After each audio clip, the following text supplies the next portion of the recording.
Farmers across Carriacou and Petite Martinique are now better equipped to improve their productivity and climate resilience following specialized training in the installation of micro-sprinkler and drip irrigation systems. The training was conducted after 12 farmers, 7 from Carriacou and 5 from Petite Martinique, received irrigation equipment designed to enhance water efficiency on their farms. Both the provision of irrigation systems and the hands-on training were made possible through the Climate Resilient Water Sector in Grenada GCRU's Challenge Fund for Agriculture, CFA. The program continues to support farmers with water-efficient technologies, including micro-sprinklers, drip irrigation, and rainwater harvesting systems, aimed at strengthening resilience within the agriculture sector. Farmers Rohan Thomas and Curtis Quashi expressed their appreciation for the opportunity, noting that the training has provided them with practical knowledge that will directly improve their farming practices. Thanks to the GCRU's project for helping us out in Petite Martinique Day as farmers, and the training was very informative. I learned a lot from it. And that should help us in a great way. First of all, in conserving water, and we should be able to do some more farming year-round. You understand? Yeah. So today was very fruitful. I'm glad I came to see exactly what was going on.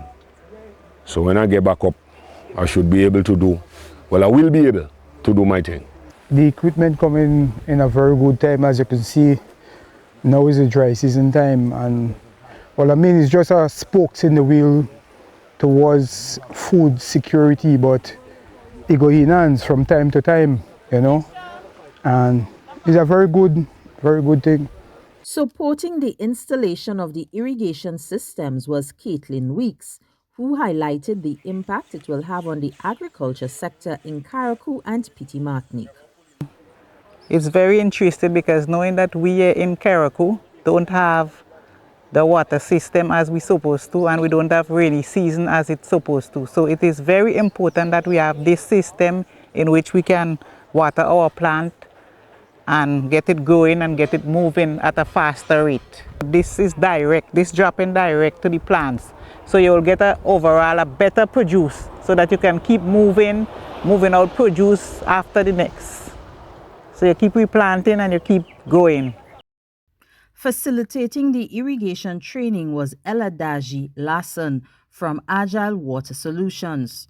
During the training exercise, farmers were taken through the different parts of the system, how it should be installed, and reminded of the need to secure spare parts for repair needs. The only system who can save water on irrigation right now is drip irrigation and micro sprinkler. But more drip irrigation. For that farm, what we did a small demonstration of drip irrigation, and I think it was a good idea to make some concrete, practical. That means all the farmers did the practical, they know how to install this drip line and how to do all this fitting, and the different steps that they have to do. Consultant from the Grenada Development Bank, Derek Charles, said the farmers were very intrigued with the training. He noted that through the program, some farmers received water tanks for rainwater harvesting in addition to the irrigation systems. They had hands-on experience, and some of them are actually putting in the lines and screwing them on and making sure that the pressure is okay, getting rid of the dirt from the lines and having everything work out. So we know when they return to the farm, they will be able to install their own lines. Through this intervention, improved water efficiency, increased crop production, and the continuation of climate resilience farming practices across the sister isles is expected. The GCRU's project is jointly financed by the Green Climate Fund, the German Federal Ministry for the Environment, Climate Action, Nature Conservation and Nuclear Safety, BMUKN, under its International Climate Initiative ICI, and the Government of Grenada. I am Janelle Ruben Maguire reporting.